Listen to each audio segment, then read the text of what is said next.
జెండా వైఎస్ఆర్ జనం కోరిన జగన్ ఇచ్చిన జెండా వైఎస్ఆర్ కదలిరా కలసిరా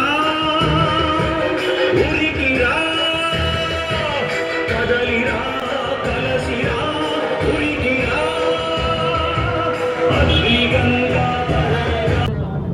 తెలుగుదేశం పార్టీ కూటమి ప్రభుత్వం అధికారంలోకి వచ్చి 18 నెలల కాలం పూర్తయిపోయింది. ఈ 18 నెలల కాలంలో రాష్ట్ర ప్రజలకు కానీ రాష్ట్ర అభివృద్ధికి కానీ ఒక్క మేలు చేసిన పరిస్థితి ఈ ప్రభుత్వానికి కానీ చంద్రబాబు నాయుడుకి కానీ లేదు. మేనిఫెస్టోలో ఏదో గొప్పగా చెప్పడం జరిగింది, పెద్ద ఎత్తున అవి చేస్తాం ఇవి చేస్తామని చెప్పేసేసి. అదే కాకుండా జగన్మోహన్ రెడ్డి గారికి ఇచ్చే పథకాలన్నీ కంటిన్యూ చేస్తూ దానికంటే మించిన విధంగా ఇస్తామని చెప్పేసి ప్రతి మీటింగ్లోనూ ఊదరగొట్టడం జరిగింది.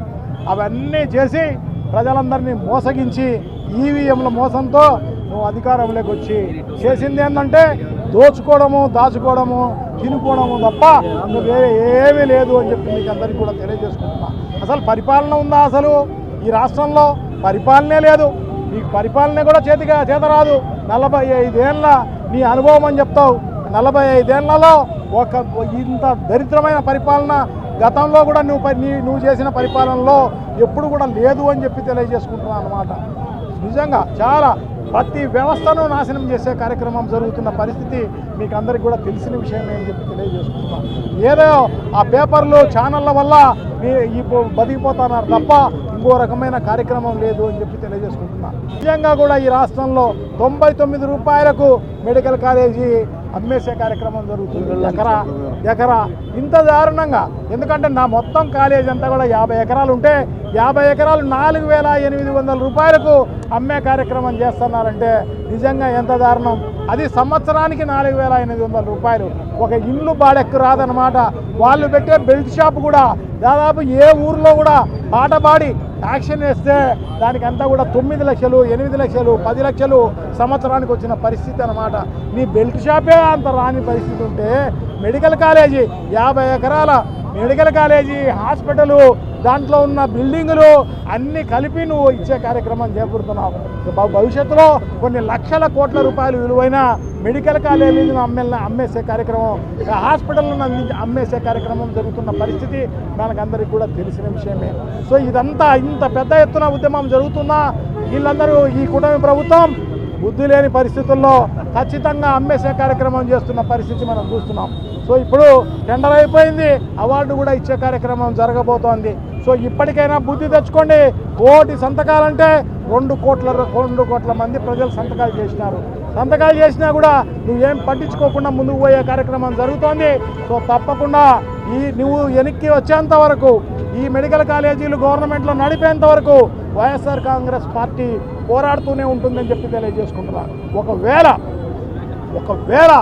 ఏదైనా కూడా ఎవరికైనా అమ్మేస్తే డెఫినెట్గా ప్రభుత్వం వచ్చేది వైఎస్ఆర్ కాంగ్రెస్ పార్టీ ప్రభుత్వం తొందరలోనే రాబోయే కార్యక్రమం జరుగుతుంది.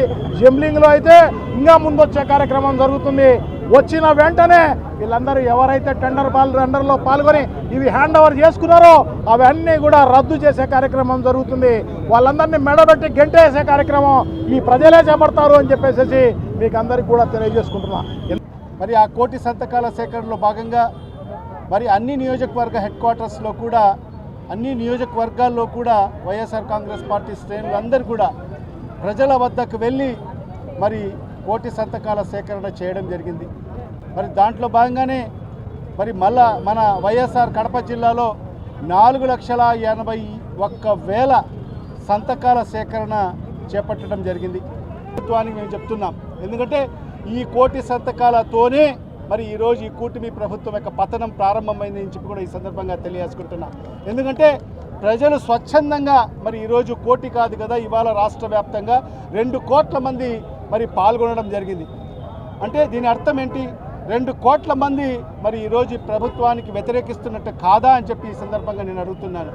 మరి అదేవిధంగా ఈరోజు పెద్దలందరూ కూడా అనేక విషయాలు చెప్పారు.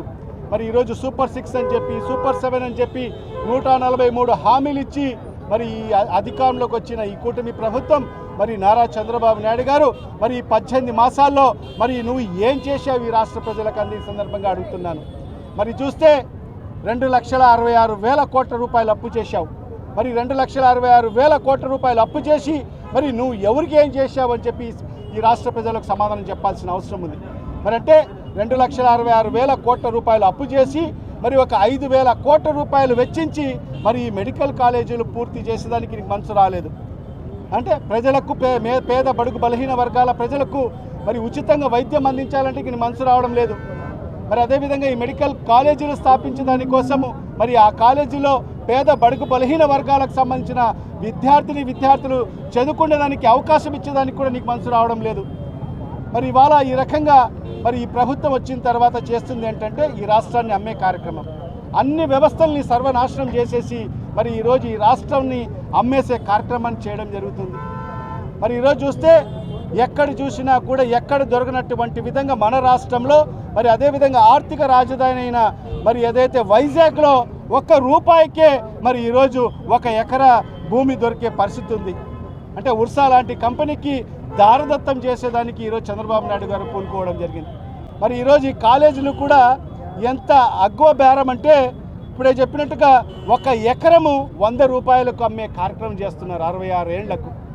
మరి ఇవన్నీ కూడా చూస్తుంటే చెప్పినట్టుగా పెద్దలు చెప్పినట్టుగా కేవలం కమిషన్ల కోసం మాత్రమే ఈ ప్రభుత్వం పనిచేసే పరిస్థితి ఉంది. అన్ని వ్యవస్థలు సర్వనాశనం చేసేసి ప్రజలకు ఎలాంటి సంక్షేమం ఇవ్వకోకుండా మరి ఈరోజు రాజధాని అని చెప్పుకుంటూ ఒక మునిగిపోయే రాజధాని మరి ఈరోజు చూస్తే ₹1,00,000 కోట్ల దానికి వెచ్చించే కార్యక్రమం జరుగుతుంది. మరి ఈనాటికి కూడా ఈ 18 మాసాల్లో ఒక్క ఇటుక పిల్ల వేసిన పరిస్థితి లేదు. మరి ఈ 18 నెలల కాలంలో ఆ రాజధానిలో చేసింది ఏంటంటే వీళ్ళు కొన్ని వేల కోట్ల రూపాయలు వెచ్చించి మరి నీళ్లు తోడే కార్యక్రమాన్ని చేపట్టడం జరుగుతుంది. మరి అలాంటి మునిగిపోయే రాజధాని మనకు అవసరమా అని చెప్పి ఈ సందర్భంగా నేను అడుగుతున్నాను. మరి ఆరోగ్యశ్రీని నిర్వీర్యం చేసి గతంలో జగన్మోహన్ రెడ్డి గారు ఉన్నప్పుడు పేద ప్రజలను దృష్టిలో పెట్టుకొని 2 లక్షల పరిధిని 25 లక్షలకు పెంచితే మరి ఈరోజు ఆరోగ్యశ్రీలో మరి ఎక్కడ కూడా హాస్పిటల్స్లో వైద్యం చేసే పరిస్థితి లేదు. మరి అది కూడా ఒక ఇన్సూరెన్స్ కంపెనీకి దారదత్తం చేసేదానికి ఈరోజు ఈ అడుగులు ముందుకు పడుతున్నాయి. మరి ఈ రకంగా అన్ని వ్యవస్థల్ని సర్వనాశనం చేస్తున్న ఈ ప్రభుత్వాన్ని ఖచ్చితంగా ప్రజల గుణపాఠం చెప్పాల్సిన అవసరం ఉంది.